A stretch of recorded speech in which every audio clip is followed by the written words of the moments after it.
Gente, olha o comentário. Ai, moça, me desculpa. Você disse que conhecimento salva vidas. Seu marido recebeu o diagnóstico com 40 anos, ele estava entre a vida e a morte. Ah, me poupe. Gente, olha que interessante. Quando eu falo aqui, cada dia um pouquinho sobre autismo, já falei isso em outros vídeos, vou repetir novamente. Eu falo sobre frações de características, né? Porque um espectro é enorme e tem uma variação enorme. Então, quando eu digo que o conhecimento salva vidas, meu marido não estava entre a vida e a morte. Mas tem muitos estudos que mostram que muitas pessoas autistas adultas, nível 1 de suporte, que se desenvolveu, o autismo está no cérebro. É um jeito do cérebro enxergar o mundo. Então, como está no cérebro, não aparece em exame, é um diagnóstico clínico totalmente comportamental. As pessoas não conseguem ver um transtorno mental. E aí, você julga. Tem um estudo que mostra quantas pessoas autistas adultas nível 1 de suporte que se desenvolveram bem cometem suicídio. Porque é uma perturbação enorme na cabeça, é um sentimento enorme de não pertencimento, como se você fosse todo errado, como se tivesse alguma coisa errada e você não sabe o que é, os médicos não sabem, não ajudam, a família não sabe, não ajuda.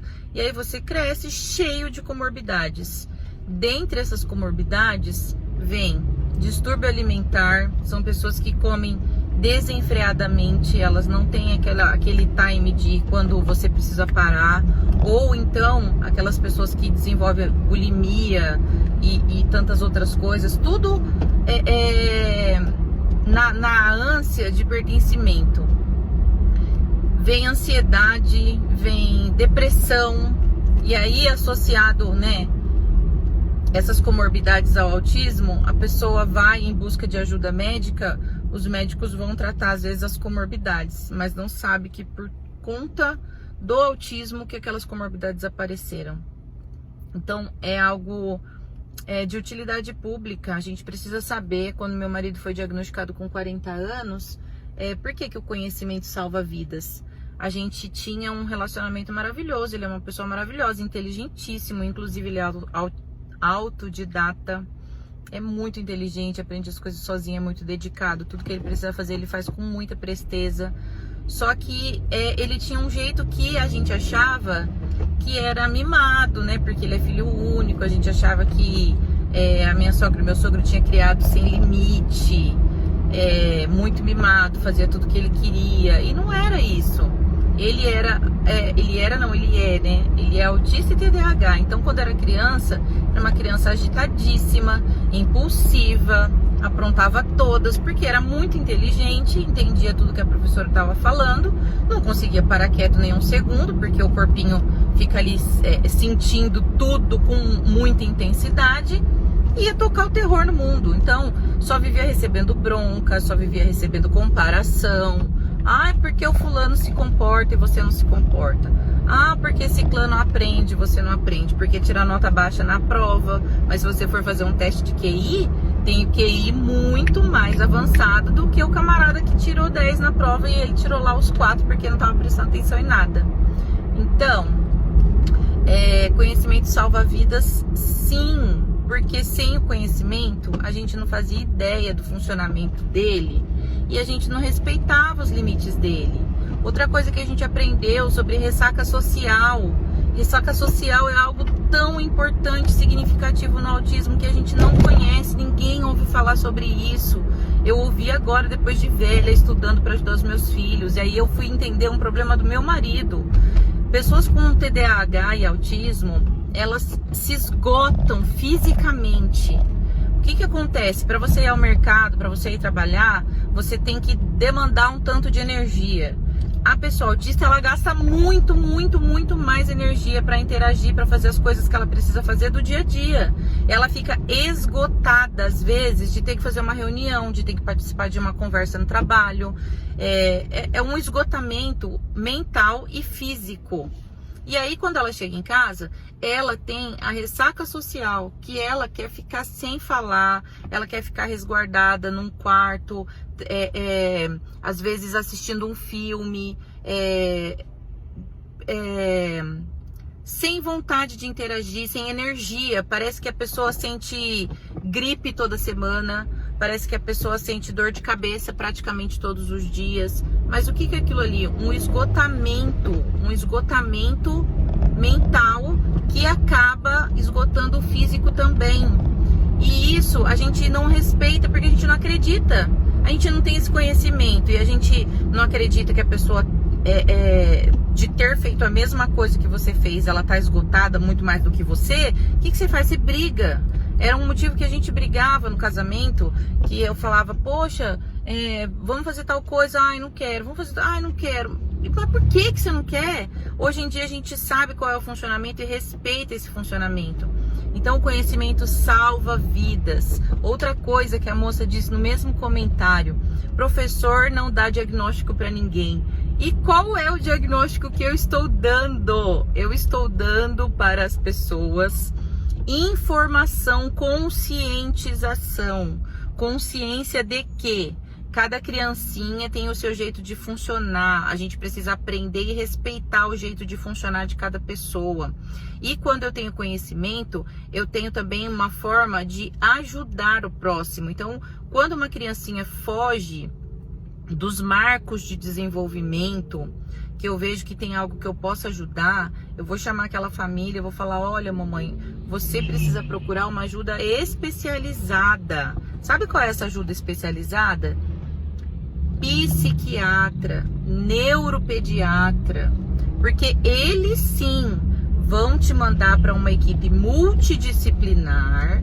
Essa equipe multidisciplinar que compõe neuropsicólogo, psicólogo, fonoaudiólogo, terapeuta ocupacional. Essa equipe vai analisar, vai escrever, vai fazer teste, vai fazer uma investigação gigantesca desde quando a criança estava na barriga até os dias atuais onde ela se encontra, se ela está com 2, com 3, com 5, com 10, com 20, com 40, com 60, vai fazer um diagnóstico, vai analisar toda a vida e aí vai escrever um documento que você vai voltar com esse documento para o médico, psiquiatra, neurologista. E aí, esses médicos vão olhar toda essa documentação que essa equipe multidisciplinar criou e aí vai dizer é ou não é, sim ou não. Professor não dá diagnóstico mesmo. Professor tem que entender de infância, entender de desenvolvimento e saber orientar as famílias. E aí, se o professor teve isso, que foi o meu caso, professora, eu sonhava em ser mãe, eu tinha lá os meus problemas pessoais no meu casamento, as minhas dificuldades, né, de interação humana, como todos têm, e eu fui aprendendo, nasceram os meus filhos, aí pronto, aí ninguém me segura. Se é para ajudar meu filho, eu vou estudar até medicina, só não estudei ainda porque eu não tenho tempo e dinheiro. Mas o que tiver ao meu alcance de estudar e tentar ajudar os meus filhos e com o conhecimento que eu adquiri de ajudar a minha família, ajudar outras famílias que passam pela mesma coisa que eu, aí não tem como, né? Não tem como eu me calar frente a um problema que pode mudar, determinar a vida de uma pessoa. Se lá atrás no passado, há 40 anos atrás, a sociedade tivesse essa informação, meu marido não teria sofrido tanto na escola, ele não teria sofrido bullying, porque era o nerd, porque era o bagunceiro, porque não tem limite, porque a mãe não educa. Nossa, você não tem noção como minha sogra educou meu marido. Meu marido é um gentleman, ele é um espetáculo de homem, ele é extremamente comprometido, ele é carinhoso, ele é bom pai, cuida dos filhos, ajuda a dar banho, fazer comida, trocar fralda. É sensacional, ele é um excelente filho, ele cuida dos pais quando precisa, leva onde precisa levar. A minha sogra educou muito bem, mas era o tipo de funcionamento cerebral dele que era diferente. E o que faltou foi conhecimento dos professores que lidaram com ele a vida toda que às vezes contribuíam a fazerem bullying com ele, e ainda dos médicos, dos profissionais que acompanharam ele. A minha sogra levou ele ao neurologista quando ele era pequeno, indicado pela professora, e o neurologista falou assim: ah, mãe, isso aí é falta de surra. Aí, se ele tinha seletividade alimentar e não queria comer, a minha sogra dava uma surra nele. Se ele estava na rua e bateu em alguém, apanhava. Se ele estava na rua e apanhou de alguém, apanhava.